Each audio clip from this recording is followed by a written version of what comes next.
그럼 이 시간에 하나님 말씀 보도록 하겠습니다. 모두 일어나셔서 고린도전서 3장 1절부터 보겠습니다. 고린도전서 3장은 신약 성경 265쪽 가량에 있습니다. 우리 봉독은 3장 1절부터 9절까지의 말씀을 교독으로 봉독하겠습니다. 제가 먼저 읽습니다. 고린도전서 3장 1절.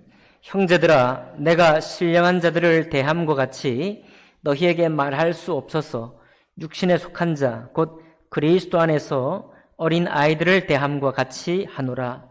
내가 너희를 겉으로 먹이고 밥으로 아니하였느니 이는 너희가 감당하지 못하였으므로라. 지금도 못하리라. 너희는 아직도 육신에 속한 자로다. 너희 가운데 시기와 분쟁이 있으니 어찌 육신에 속하여 사람을 따라 행함이 아니리요.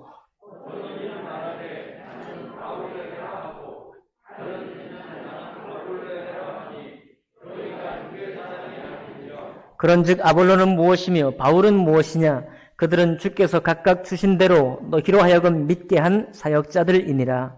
나는 심었고 바울은 물을 주었으되 오직 가난하게 해서 가난하게 하시느니. 그런즉 심는 이나 물 주는 이는 아무것도 아니로되 오직 자라게 하시는 이는 하나님뿐이니라.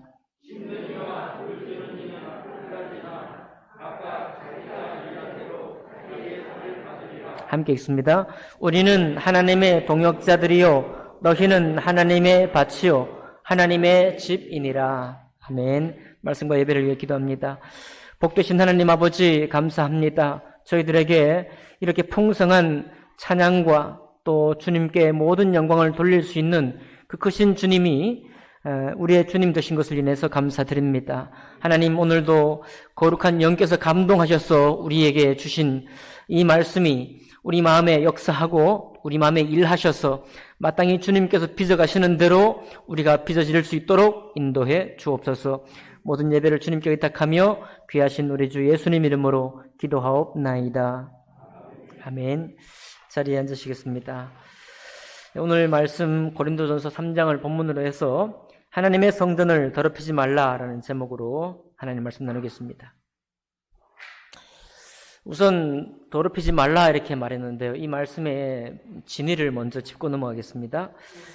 여러분, 그 찬장에는 쓰지 않은 찻잔, 쓰지 않은 그릇이 종종 있습니다. 지금은 뭐 이제 겨울이라 그런 일이 별로 없지만 그저 장식처럼 이렇게 예쁜 그릇이 찬장에 들어있는 경우가 있죠. 그런데 한 번도 쓰지 않고 그 찬장에 있는 그릇도 있습니다. 아마 언젠가 때가 되면 이사 갈 때쯤에 이 유행이 또 지난 것을 보게 되고 어쩔 수 없이 여기저기 버리기는 민망하니까 다른 사람이 가져갈 수 있도록 내어놓기도 하는 그 그릇이 있을 수 있겠죠. 이런 그릇은 깨끗한 그릇입니다. 그렇죠? 찬장 안에 들어있으니까 뭐 찬장 문 걸어 잠궈 놓으면 먼지가 타겠어요? 뭐가 타겠습니까? 그러나 때깔만 고면 뭐 하겠습니까? 멋있기만 하면 뭐 하겠습니까? 유능하기만 하면 뭐 하겠습니까? 잠언 말씀에 소가 없으면 구유는 깨끗하려니와 소의 힘으로 얻는 것이 많으니라. 그런 말씀이 있어요. 그러니까 소를 부렸으면 당연히 소의 구유는 더럽혀지게 됩니다. 음식물, 뭐 먹다가 소가 흘리기도 하고, 그렇죠. 깨끗하게 하려고, 마구간을 깨끗하게 하려고 소를 없애버릴 수도 있어요. 그러면 마구간은 깨끗하겠죠? 하지만 마구간 깨끗하면 뭐 하겠습니까? 그러니까 여기 더럽혀지지 말라 이 말은 항상 깨끗하게 나를 보존해야 되겠다. 그런 말이 아닙니다. 나는 항상 곱고 멋있고 그렇게 서 있어야 되겠다. 그런 말도 아니에요. 그릇은 음식을 담거나 담게 되는 순간 더러워집니다. 더러워지지만 그 음식을 다 먹은 후에 설거지해서 깨끗하게 하는 거죠. 그래서 다시 쓰임을 받는 겁니다. 그래야 그 그릇이 이쁠 뿐만 아니라 자기 용도에 맞게 쓰임을 받는 것이죠. 새 음식을 담을 수 있도록 말입니다. 계속해서 쓰임받는 그릇이 깨끗한 그릇인 거예요. 여러분, 주님 앞에 깨끗한 그릇이 되기를 원합니다. 우리가 좀 다른 사람을 섬길 때 좀 두려운 마음이 있어요, 사실은. 이게 우리 뜻대로 통제가 안 되고 내가 예측한 방향으로 움직이지 않으니까 내가 막 흔들리고 내가 변해야 돼요. 그 사람이 변하면 좋겠는데 내가 변해야 되니까 내 원칙을 바꿔야 되니까 불편해. 그래서 그렇게 하지 않으려고 합니다. 이게 바로 뭐냐면 나만은 깨끗하게 해야 되겠다. 나만은 그래도 고생해야 되겠다. 나만은 지켜야 되겠다. 이런 생각이거든요. 그런데 우리 주님이 우리를 공동체로 부르셨을 때 우리를 교회로 부르셔서 예수 그리스도로 거듭나게 하셨을 때는 우리를 서로 섞이게 하셨고 서로 권면하고 돕게 하셨고 그런 가운데서 내 마음이 상하기도 하고 내 심정이 아주 깨어지기도 하는데 바로 그럴 때에 그 복잡해지고 불투명해지고 답답해진 마음을 깨끗하게 만드는 것이 그리스도인의 삶입니다. 그리고 다시 내가 힘을 얻어 그와 함께 교제하고 교회와 함께 힘을 내어서 하나님의 몸된 교회를 이루어가는 것, 바로 그 사람이 깨끗한 그릇인 거예요. 그러니 여기 하나님의 성전을 더럽히지 말라 이 말은 뭐 더러운 일을 하지 말라 이 말이 결코 아닙니다. 내가 더러워질 바에야 일을 하지 않아야 되겠다, 그런 말도 아니에요. 어차피 우리가 공동체로 부름받은 이후에는 주님께서 우리에게 부탁을 하시고 말씀으로 살아갈 수 있도록 말씀을 주십니다.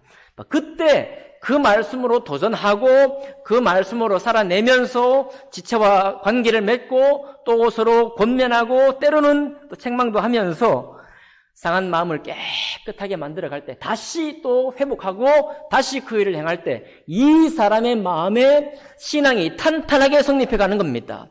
예수 그리스도께서 어떻게 영혼의 수고를 감당하실 때 그 부패하고 말도 통하지 않는 뜻도 통하지 않는 사람들에게 오셔서 당신을 끝까지 주님 앞에 그 일을 감당하게 하셨는가, 이것을 우리가 함께 배워갈 수 있게 되는 거예요. 이해가 되시겠죠? 자, 그런데 오늘 말씀이 우리 그리스도인 중에 두 가지 부류가 있다고 합니다. 첫 번째가 뭐냐니까 영적인 사람이 있다고 그러죠? 영적인 사람이에요. 예, 형제들아 내가 신령한 자들을 대함과 같이 너에게 말할 수 없다. 신령한 자들, 영적인 사람이 있다는 겁니다. 그럼 또 어떤 사람이 있는가 합니까? 육신에 속한 자가 있다는 거예요. 육신에 속한 자. 곧 그리스도 안에서 어린아이들을 대함과 같이 하노라. 내가 너희를 젖으로 먹이고 밥으로 하지 아니오는. 자, 영적인 사람, 신령한 사람은 단단한 음식을 먹을 수 있고 때로는 어려움과 괴로움이 있는 가운데에서도 이것을 헤쳐서 내 이 복잡한 마음을 다시 깨끗하게 만들어서 주님 앞에 나와서 기도로 때는 말씀으로 깨끗하게 해서 다시 도전하는 사람이 있는 반면에 이제 이 육신에 속한 사람은 그럴 수 없는 겁니다. 그러지 못하는 거예요. 그러니까 잘게 씹어서 그 절차를 말해주고 또 어떤 마음들을 위로를 해서 이렇게 달래고 또 얼어서 세워가는 사람, 이런 얘기를 하는 겁니다. 그런데 이렇게 말씀드리니까 신령한 사람하고 육신에 속한 사람이 엄청나게 간격이 커 보이죠? 신령한 사람은 엄청 신령하고 육신에 속한 사람은 막 수준이 안 되는 것 같이 느껴집니다. 그런데 오늘 이 말씀의 내용을 딱 보니까 그런 게 아니에요. 이 신령한 사람하고 육신에 속한 사람은 종이 딱 한 장 차이가 있는 거예요. 오늘 사도 바울이 왜 이런 얘기를 하느냐 하니까 3절 같이 읽어봅니다. 3절 같이 볼까요? 3절 시작. 너희는 아직도 육신에 속한 자로다. 너희 가운데 시기와 분쟁이 있으니 어찌 육신에 속하여 사람을 따라 행함이 아니리요. 예, 육신에 속한 자라고 봤더니 뭘 못하거나 안 하거나 나쁜 일을 하거나 이런 사람이 아니라 우리가 늘 하는 거. 우리가 늘 하는 거예요. 너무 늘 하다 보니까 당연한 거 아니냐 생각이 될 정도로 시기하고 분쟁하고 싸우는 거.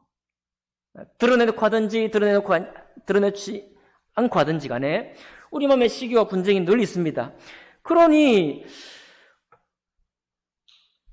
까딱 잘못하면 우리가 육신에 속한 자인데 아무 일 없을 때는 신령한 사람이 같고 무슨 일이 생기면 육신에 속한 자로 떨어지는 것 같은 그런 느낌이 있는 거예요. 자, 그런 이 종이 한 장 딱 차이가 나는 사람이 신령한 사람하고 육신에 속한 자가 구분된다고 말했습니다. 계속 볼까요? 특별히 고린도 교회는 개척된 이후에 이 교회만의 독특한 문제가 있었는데, 그것은 바로 고린도 교회 파가 4파가 있었습니다. 그 파가 뭐냐면 바울파, 바울을 따르는 파가 있고, 아볼로파, 아볼로를 따르는 파가 있고, 또 베드로를 따르는 파가 있고, 마지막으로는 우리는 그리스도파다 이렇게 말하는 4파가 있었습니다. 오늘 여기 고린도서 3장에는 딱 정확히 2파가 나오는데 바울파하고 아볼로파가 나와요. 그러니까 바울은 여러분 누군가요? 바울은 여기 오늘 성경에도 나와 있지만 바울은 심는 사람이에요. 바울은 예수 그리스도의 순전한 복음을 전해서 불신자로 하여금 주님께로 돌아오는 역할, 구원받고 구원받게 하는 일에 아주 하나님 앞에 쓰임받은 사람이고, 곧 복음 전도와 선교의 사명을 가지고 교회를 개척해서 세우는 일에 아주 하나님이 쓰시는 사람이 바울입니다. 그러니까 바울에게 있는 이 강건한 말이, 이 바울은 입은 어두나라 그랬죠. 직접 대면해서 말하면 말이 신동치 않은데, 바울이 쓴 편지를 보면 우리가 여러분 이 성경을 읽을 때 느끼는 것처럼 이렇게 어마어마한 성령의 감동으로 편지를 썼느냐, 이럴 정도로 바울이 신뢰할만 했습니다. 자, 그런데 아볼로는 누구냐면, 아볼로는요, 오늘 성경에 보니까 물 주는 사람이라고 그랬습니다. 그러니까 성장시키는 사람이에요. 바울은 논리가 치밀하고 아주 다른 사람을 양육할 때 세상의 일과 성경에 있는 일을 잘 비교해서 이렇게 하는 것이 하나님을 따르는 것이라고 잘 분간해내고 설득을 해서 사람을 세우는 사람이에요. 그러니까 아볼로의 말을 들으면 이 천상에서 나오는 음성인지 세상에 많은 복잡한 일을 겪고 있을지라도 아볼로에게 말씀을 듣고 나면 오기 전에는 세상 생각이, 듣고 나면 하나님 생각으로 가득 차는 이 놀라운 은혜의 사람이 아볼로였거든요. 그런데 여러분 교회에서 딱 보니까 성도들도 좋아하는 사람이 따로 있잖아요. 우리도.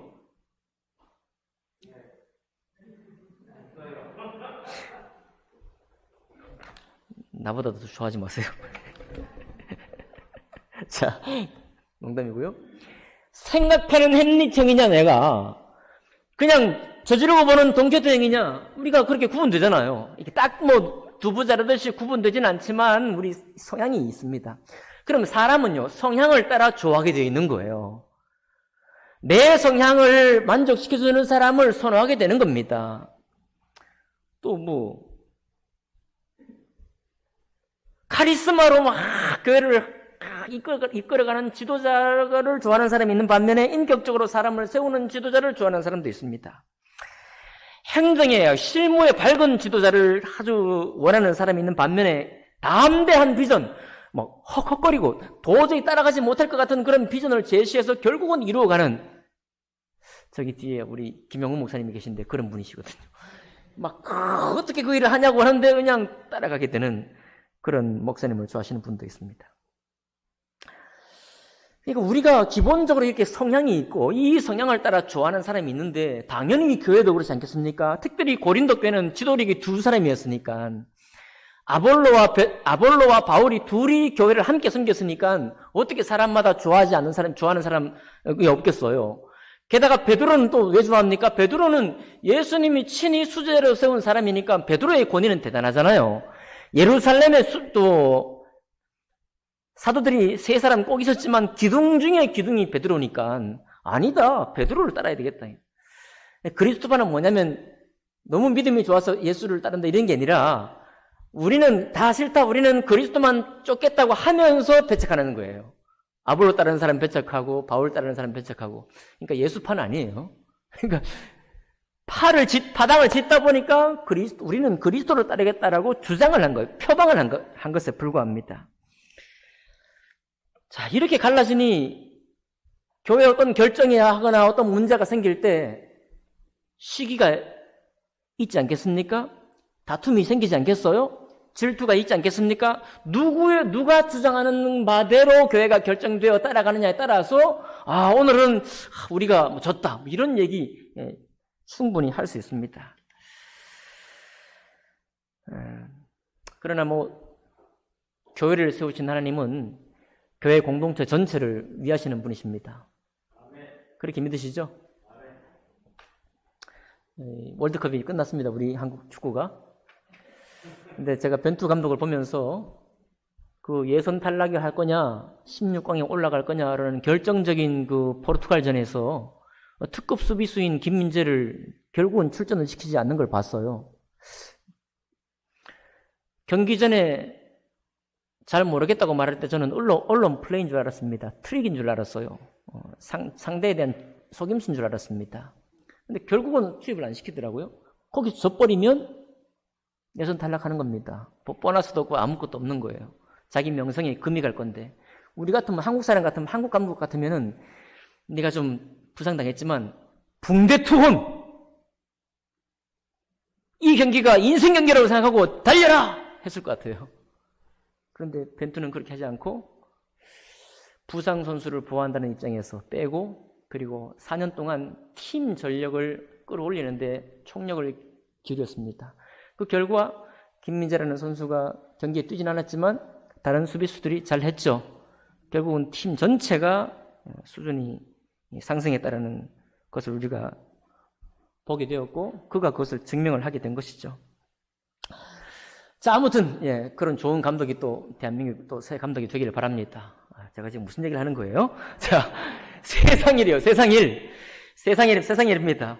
그런데 세상이나 교회나 좀 전에 말씀드린 건 같은 거잖아요. 성향대로 좋아하는 사람이 있고 또 자기가 원하는 사람을 따라 지지하는 사람이 있다는 건 당연한 겁니다. 이게 얼마나 당연한지 우리는요, 살다 보니까 직장에서 어떤 사람이 내 지도자가 되느냐에 따라서 그 사람의 성향에 맞춰갈 수 있는 능력도 우리가 배우게 돼요. 그죠? 대통령이 누구냐에 따라서 우리가 또 맞춰가기도 합니다. 직장 상사가 누구냐, 회장이 누구냐, 저분이구나, 뭐가 밝은 사람이구나, 이런 걸 좋아하는 사람이구나. 그러면 또 거기에 또 맞춰갈 수 있는 이런 능력까지도 우리는 얻게 돼요. 우리는 정말 능력자죠? 능력자입니다. 자, 여기까지가 어떻게 보면 교회에서 일어난 일과 세상에서 일어나는 일이 같은 얘기예요. 같은 겁니다. 자, 그런데 주님께서 오늘 뭐라고 말씀하십니까? 이제 교회 일과 세상 일, 곧 하나님의 일이 갈라지는 시점에 있는 거예요. 양쪽이 다 어떤 성향의 지도자를 따르고 좋아하는 선호하는 성향이 있습니다. 그렇지만요, 세상이 계속 시기와 질투와 분쟁 가운데 있을 수밖에 없는 건 뭐냐면, 그 세상 일을 추구할 때 그 원리가, 우리 모두를 주장하는 원리가 뭐냐면, 나의 생존이요, 나의 목소리, 나의 지위를 유지하는 바로 거기에 우리가 서 있기 때문에 끊임없이 갈등이 생기는 겁니다. 나의 생존, 우리 그룹의 생존, 이 생존의 유지, 영향력의 유지, 또 더 큰 성장, 이것이 우리의 모든 결정의 바탕에 있기 때문에 이거는 시기를 멈출 수 없습니다. 분쟁을 멈출 수 없어요. 다툼을 멈출 수 없습니다. 전쟁이 멈춰지지 않습니다. 바로 그 이유 때문이에요. 자, 아까 교회 일도 하나님의 일도 비슷하다고 했습니다. 그런데 왜 사도 바울이 이렇게 강력하게 오늘 말씀을 하느냐? 한번 볼까요? 바울은 6절 보니까 바울은 심었고 아볼로는 물을 주었으되 오직 하나님께서 뭐하게 하시느니라? 자라게 나게 하시느니라. 그런즉 심는 이나 물 주는 이는 아무것도 아니로되 오직 자라게 하시는 이는 하나님뿐이니라. 심는 이와 물 주는 이는 한 가지이나 각각 자기가 일한 대로 자기의 상을 받으리라. 그러니까 교회를 통치하는 힘, 교회 공동체 전체를 다스리는 힘, 그리고 우리 마음이 시기와 분쟁에 빠져서 더럽혀졌지만 다시 깨끗함으로 돌아와서 다시 우리가 하나가 되어서 하나님께 영광 돌리게 만드는 힘, 그 권능, 그 통치자가 누구냐 하면 바로 그리스도라는 거예요. 나의 생존이 아니라, 내 영향력의 유지가 아니라, 내가 더 높은 지위에 올라야 되겠다는 이런 욕망이 아니라 그리스도께서 우리를 다시 태어나게 하셨고, 그리스도께서 교회를 세우셨고, 교회의 주인이 그리스도시기 때문에 우리는 비록 때로는 시기와 분쟁 가운데 육신에 속한 자가 되었다가도 다시 어디로 돌아와야 돼요? 그리스도께로 돌아와야 된다는 겁니다. 그리스도가 우리 가운데, 우리 마음속에 힘을 발휘할 때, 힘을 얻을 때 교회는 하나님 앞에 거룩한 공동체가 된다는 거예요. 되게 오늘 수준 높은 일이에요. 이 권면이. 뭐 우리가 잘못한 걸 책망하는 게 아닙니다. 육신에 속한 자가 아주 우리 자신을 말하고 있는 거예요. 제가 최근에 우리 청년들 몇 사람에게 도전했습니다. 내년 2023년도에 이 일 저 일로 헌신하면 좋겠다. 헌신할 수 있기 바랍니다. 왜냐하면 이거는요, 그렇게 헌신했다가 생기는 일에 관한 권면이에요. 뭘 안 하는 사람에게 하는 권면이 아니라 일을 하고 내 마음에 갈등이 생기고 막 내가 사는 것도 힘든데 내 장례를 준비하기도 벅찬데 거기에 이 교회 일이 나를 또 시달리게 하니 내가 참 힘들다라고 하는 고백 속에서 하나님을 따라가는 길을 오늘 보여주고 있기 때문에 그렇습니다. 그리스도가 어떻게 내 마음의 중심이냐? 언제 내가 그리스도를 주라고 고백하느냐? 바로 그때 고백되는 주가 나의 주예요. 내가 아무 일도 하지 않고 그저 있는데 내가 그리스도가 나는 주님입니다. 아니에요. 그렇게 고백될 수가 없습니다. 그런 주가 주님입니까? 과연 그런 주가 나의 생계와 나의 현상 유지와 나의 성공보다 더 탁월한 주님이 되어 있는 게 맞습니까? 아니에요. 실전에서 고백되지 않은 주는 나의 주가 아닌 것입니다. 실전에서 마음에 더럽혀진 가운데서 다시 깨끗함으로 돌아가기 위해서 추구하고 쫓아가고 다시 주님 앞에 나를 고백하는 바로 그 주님이 아닌데 어찌 그분이 나의 주님이라고 고백할 수 있습니까? 그럴 수가 없다는 거예요. 그리스도는 과연 누굽니까? 오늘 10절부터 그리스도는 세 가지를 말하고 있어요. 그리스도는 도대체 누구냐? 여러분, 사도 바울이 말합니다. 내가 이 고린도 교회에 터를 세웠습니다. 내가 기초를 세웠습니다. 그런데 사도 바울이 자기 성향대로 자기가 원하는 대로 기초를 세웠다고 말하는 게 아니라요. 11절 보니까 이 닦아둔 것 외에 능히 다른 터를 닦아둘 자가 없으니 이 터는 곧 뭐라? 예수 그리스도라. 사도 바울이 세우는 터는, 교회의 터는 예수 그리스도입니다. 여러분, 터가 세워지지 않고는 집이 지어질 수 없죠. 그리스도가 우리 마음에 탄탄히 자리 잡기 전에는 우리가 그리스도로 건축될 수 없습니다. 하나님의 집이 될 수가 없다는 말이에요. 그러니까 밑돌을 빼는데 어떻게 위에 기둥이 설 수 있나요? 그럴 수 없죠. 우리가 속담에 밑돌 빼가지고 그런 말 있죠. 아무튼지 뭘 빼가지고 밑돌 빼서 밑돌 괴는 건가요? 아무튼 밑돌을 빼버리면 우리는 세워지지 않습니다. 그리스도가 우리 마음 중심 앞에 자리하지 않는다면 우리가 예배를 하고 말씀을 묵상한다고 하나 우리 마음에 그리스도의 집이 지어질 수 없다는 사도 바울의 단호한 선포예요. 그리스도가 우리 신앙의 터가 되지 않는다고 한다면 우리의 신앙은 세워지지 않습니다. 여러분, 바울이 얼마나 유명한 사람, 대단한 사람이에요. 아볼로가 또 얼마나 혁혁한 사람입니까? 우리가 교회에서요, 목사님들도 여러분이 있을 수 있잖아요. 우리 친교에도 목사님이 여러분이 있습니다. 영향력을 더 크게 미치는 사람도 있고 그러지 못한 사람도 있고요. 도움이 필요한 분도 있고 도와주는 사람도 있습니다. 그러니 그 목소리가 때로는 크고 적고 인지상정이 있죠. 그런 일이 있겠죠. 또 거기서도 그런 것 때문에 마음이 서운하고 또 다툼이 생길 수도 있겠죠. 이건 현실적인 거예요. 이 현실, 있을 수밖에 없는 현실 가운데에서 우리가 그래도 계속해서 하나의 친교회, 하나의 교회로 계속 흘러가는 이유는 뭐냐면 목사님들 가운데 어떤 데에 대한 순종이 있기 때문에, 그리스도에 대한 순종이 있기 때문에 그렇습니다. 그리스도께 대한 순종이 있기 때문에 그래요. 제 친구 이름이 덕은이라고 합니다. 덕은. 일산에 살고 있는데요. 제2자유를 가다 보면요, 도로에 덕은동이라고 덕은이 딱 찍혀 있어요, 바닥에. 제가 이번 주에 그 사진 찍어가지고 친구한테 보내줄 거예요. 야, 덕은아, 이렇게 겸손해야 된다. 낮아지다 못해 그냥 돌에 콕 찍혀버렸어, 그냥.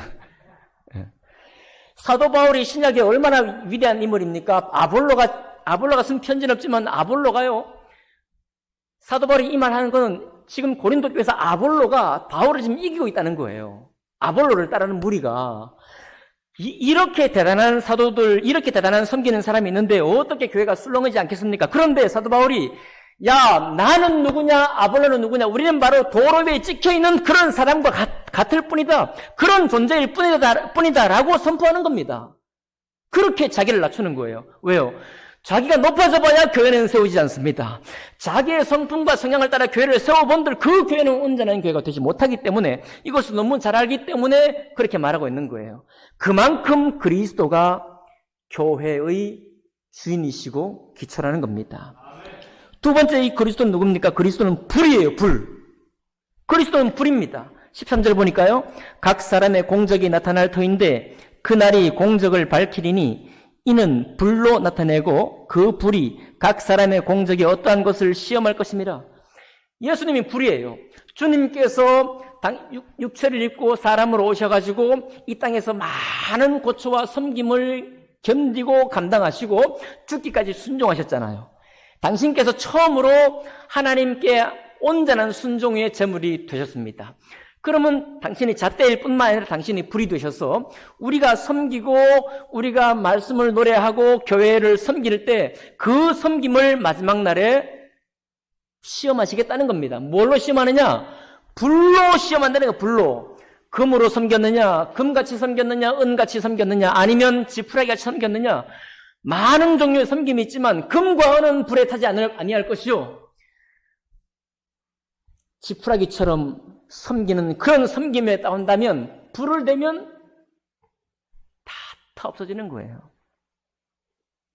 그러니까 지금 아볼로를 따르는 사람이나 바울을 따르는 사람이나 따르면서 자기들이 섬길 거 아닙니까? 그 섬김이 그리스도의 기초 위에 서 있지 않은 섬김이라고 한다면 주님께서 그날에 불로 연단할 텐데 그때 우리의 모든 섬김이 땅에서는 칭찬받았을지 모르지만 불살라 없어지게 될 것이다. 공적이 불탈 것이다 라고 선포하고 있는 것입니다. 공적이 불탈 것이다. 그것을 주관하시는 분이 그리스도셔요. 왜? 당신이 주인이시니까요. 세 번째 이 말씀에서 그리스도를 누구라고 말합니까? 그 연단 가운데서 보상하는 분이라고 말하고 있어요. 보상하는 분. 14절입니다. 만일 누구든지 그 위에 세운 공적이 그대로 있으면 상을 받고 누구든지 그 공적이 불타면 해를 받으리니 그러나 자신은 구원을 받되 불 가운데서 받은 것 같으리라. 그리스도를 영접해서 하나님의 자녀로 거듭난 것은 사실이나 그러나 그의 섬김이 그리스도의 기초 위에 온전히 섬김을 연단받지 못하고 자기 뜻대로 섬겼을 때 어떻게 되는 거예요? 섬김은 다 불살라지고 불 가운데서 구원받은 것 같은 그것밖에 남지 않는다. 구원받은 사실밖에는 남지 않는다고 사도 바울이 지금 말하고 있는 것입니다. 우리 청년들이 평일날 와서 준비하면서 한 2시간 이야기를, 교제를 많이 했대요. 앞으로 살아갈 일에 대해서. 이런저런, 그래도 참 준비를 잘하고 있더라고요. 앞으로 이렇게 해야 되겠다. 저렇게 해야 되겠다. 준비를 자세히 듣지는 못했습니다. 그냥 그런 얘기를 했다고 들었는데, 그런 얘기를 하니까 또 저는 또 들으면 또 마음이 또 움직이거든요. 이게 쉽지 않구나. 제가 또 한 분 결혼식에 다녀왔는데, 우리 사역자 신학교를 졸업한 친구가 이중직을 하고 있어요. 월요일부터 금요일까지는 일하고 토요일, 주일은 사역을 하는 그런 사람이 지금 2사람 있습니다. 앞으로 더 늘어갈 거예요. 이중직을 허용하느냐 마느냐 그게 중요한 게 아니라 시대가 그런 것을 요구하고 있습니다. 이런저런 이야기를 들을 때 제 마음이 밀려요. 그렇지, 이게 너무 중요하지. 우리만 해도 20대 중반이면 그래도 어느 정도 다 이렇게 취업을 할 수 있었고 결혼 문제 걱정 안 했는데 지금은 뭐 취업도 30대까지 준비해야죠. 결혼도 할동 말동이죠. 그때가 만난 그 전도사 나이가 43인데 아직 결혼 안 했어요. 저한테 하는 얘기가 결혼 뭐 안 해도 될 것 같아요. 그러면서 그렇게 얘기도 하고 결혼 못 할 것 같다는 얘기도 하고, 이런 얘기가 비단 멀리 있는 일반 세상 속에서만 일이 아니라 우리 지금 현재 살아가고 있는 우리 자녀들의 몫이에요. 우리 자녀들을 기르는 여러분들 아들, 딸의 일입니다. 그러니 이 강단에서 그냥 생계 또 직업 이런 것을 폄하할 일이 아닌 거죠. 폄하할 게 아니라 더 거기에 집중해서 그런 일을 준비를 잘할 수 있도록 도와야 될 입장이에요. 그렇게 생각하시나요? 그래서 말씀을 드립니다. 더 많이 준비해야 되고요. 더 많이 투자해야 되고 공부도 더 많이 해야 됩니다. 직장을 평생 직장 이런 문제 없어졌잖아요. 직장 2번 가질 수 있다고 생각하고 충분히 변형할 수 있는 그런 자기 능력을 개발해야 돼요. 그런데 그런 여러분과 이 사회의 모든 열심을 지지합니다. 그게 너무 강해버리면요. 이게 너무 강하니까 교회 일이 밀리기 시작하는 거예요. 하나님 일이 저기 밀리기 시작합니다. 이번에 청년부 연합집회 때 질문이 제가 이제 토크를 토크 답변을 이제 했어야 될 역할을 맡았는데 많은 질문인데 그 중에 딱 하나의 질문이 있어요. 시간이 없어서 답할 기회가 없었는데 그 질문이 뭐냐면 내 직장이 지금 직장의 모든 준비를 다 해놓고 교회에 헌신하면 안 되겠습니까? 라는 질문이었어요. 무슨 질문이요? 직장 준비가 쉽지 않으니까 직장 준비를 어느 정도 사회의 이 삶을 좀 안정되게 만든 후에 그걸 좀 헌신하면 안 되겠습니까? 라는 질문이에요. 지금 청년의 질문입니다. 이게 그냥 나오는 질문이 아닌 거예요. 얼마나 지금 이 사회를 버텨내고 감당해내는 것이 힘이 힘드는지 쉽지 않은 건지. 옛날에는 그런 질문이 아니고요. 저희 때는 어떤 질문이었냐. 교회에서 내가 하는 일이 3가지, 4가지, 5가지입니다. 왜 나는 이렇게 해야 되나요? 이런 질문이었거든요. 왜 다른 사람은 안 섬기고 나만 뭐 청소도 해야지, 말씀도 가르쳐야지, 봉사도 해야지. 왜 이렇게 일하는 사람만 일하고 일하는 사람은 일 안 하지 않습니까? 이런 질문이었어요. 근데 지금은 그런 질문이 아니라 좀 안정된 삶을 그래도 좀 만들어 놓고 교회에 헌신하는 건 어떤가요? 이렇게 정말 질문을 했는데 마음이 아파요. 그래서 그 질문 속에 그 고민들이 보이는 겁니다. 그 고민이 보이는 거예요. 우리 청년들도 마찬가지 아니겠습니까? 우리 학생들도 마찬가지일 거예요. 그래서 우리의 헌신하는 시간이 더 옛날보다 늦추어질 것이다 예상할 수 있습니다. 자, 거기서 다시 말씀드리는 거예요. 자, 이때 우리 마음에 나의 신앙의 중심이 그리스도가 내 주가 맞냐를 다시 한번 또 생각하는 거예요. 사도 바울이 지금 그 일을 얘기를 하고 있는 겁니다. 만약 이대로 놔두잖아요. 그러면 우리가 시기하지 않아도 시기를 준비합니다. 싸움을 준비하게 돼 있어요. 왜냐하면 내가 주인이기 때문에, 내가 중심인 이것이 아까도 말씀드렸잖아요. 세상의 일과 하나님 일이 같이 겹치는 부분이 있다고. 당연히 내 일을 내가 책임져야 됩니다. 내가 내 가정을 책임지는 거예요. 내가 내 삶을 책임지는 주인이 맞습니다. 그거 아니라는 말이 아니에요. 그것이 중요한데 그 사이에 그리스도와 하나님의 몸된 교회를 섬기고 여기서 하나님의 영광된 그 은혜를 이루고자 하는 이 일이 같이 섞여 있어야 한다는 겁니다. 이것이 함께 들어가야 된다는 거예요. 이것이 깍지를 껴야 된다는 겁니다.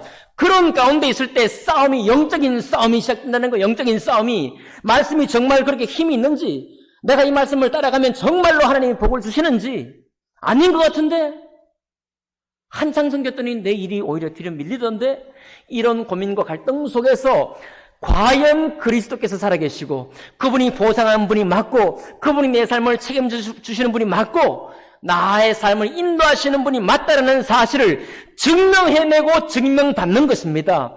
그 사이에서 그리스도가 나의 주님이라고 눈물로 감격스럽게 고백하는 거예요. 아멘 합시다. 그러기를 바라는 겁니다. 왜 멀쩡히 사도 바울이, 아볼로하고 바울이 이렇게 따르는 사람들이 좀 시기하면 어떻습니까?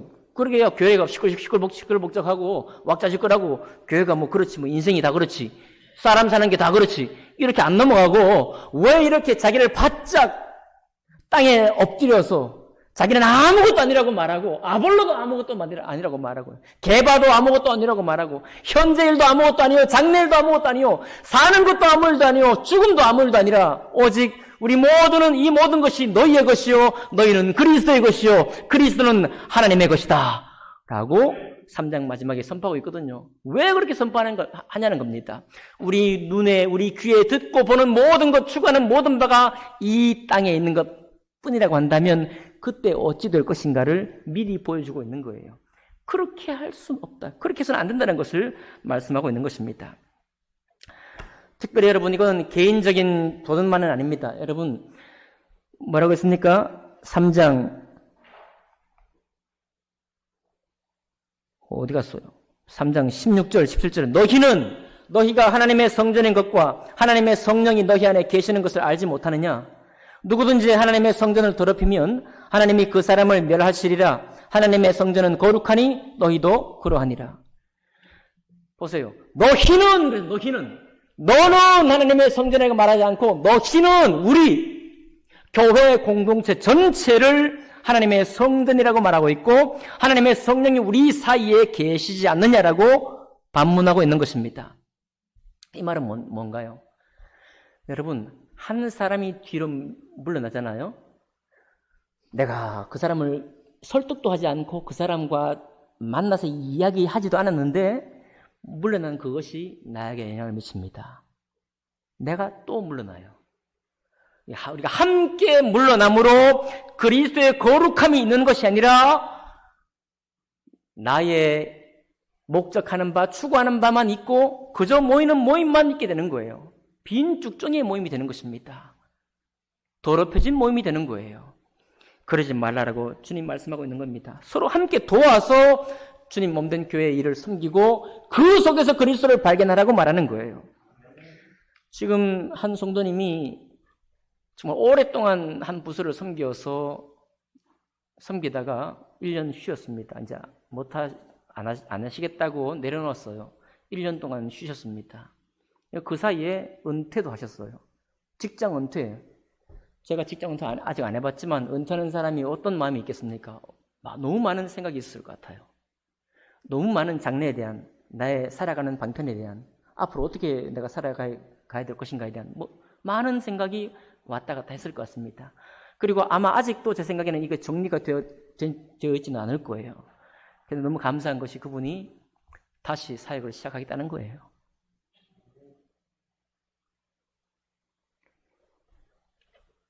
여러분, 교회는 이렇게 가야 합니다. 그럴 때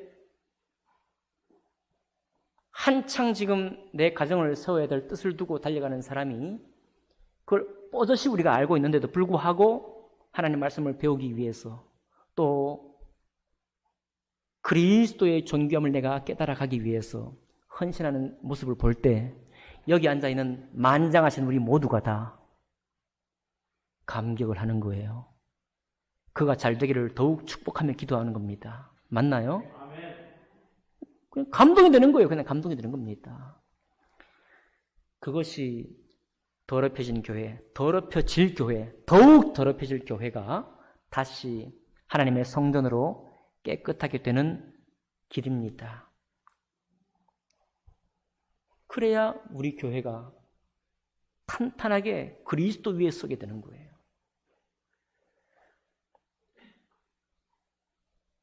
여러분, 세상에 요구하는 바가 얼마나 강력한지 아시죠?